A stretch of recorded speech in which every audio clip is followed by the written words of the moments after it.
Now let's talk about the main interface page, a page that users will visit the most, the home page. Not a lot has changed here. When compared to Universal Analytics, the home page for a user has always been a go-to place where a user can find relevant and useful information based on the behavior of the user.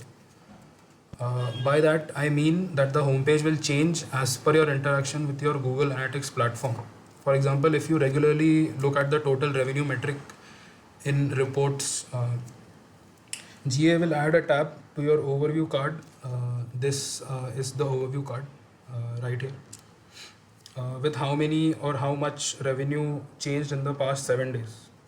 This revenue card shows matrices that are relevant to you. A trend line will appear if you choose or click on any of the matrices. Like if you click on users, this trend line will appear. Here a solid line shows the data that is present in the timeline you have selected. Right now I selected past 7 days, and the dashed line behind it will show the data points of the previous exact period. Moving to the real-time card on the right, this card shows the activity of your selected data stream as it happens in real time. This card shows the number of users in the last 30 minutes per minute.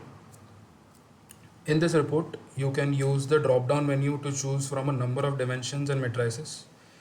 Some examples of dimensions can be audiences or city, and some examples of matrices can be users and new users. Users who are new to analytics also choose the option choose for me, which is provided by Google itself. Scrolling down in the page, you can find a recently accessed section. The recently accessed section provides links to parts of your analytics account that you accessed most recently. In simple terms, the section is equivalent to a history section in our Google Chrome web browser. For example, if a user recently viewed the admin page, or like we just recently viewed the data streams page,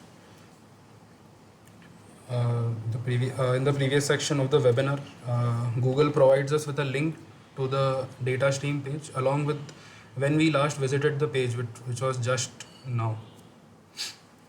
Recently accessed is actually my favorite part of the whole homepage, because let's say I'm working on a report in the explore section and of the Google Analytics, and suddenly I get a call to another meeting, or if there's an internet issue, I just need to come to my homepage, select my report that I have been working on, and it will redirect me to the exact page with the exact report settings that I had left the page with.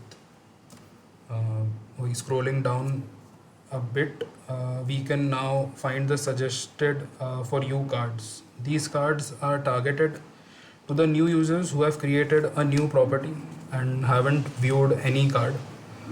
These cards are shown to the users as they are most essential and the most popular cards across all GA4 properties in the whole world, I should say. For example, the first card shows how a user is acquired either by the direct channel or organically or by a paid campaign.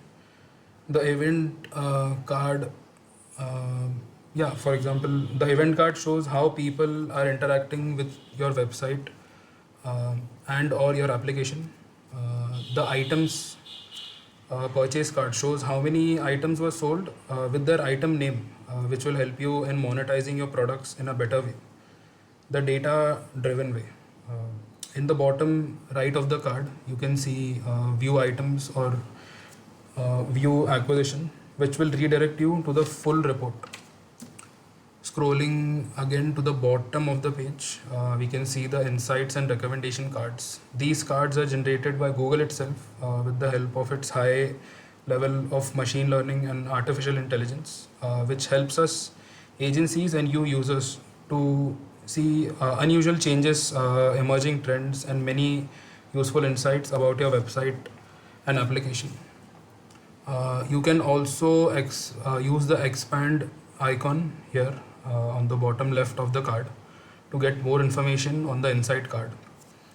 You can also click on view all insights to view all the insights provided by Google since the inception of your account in Google Analytics.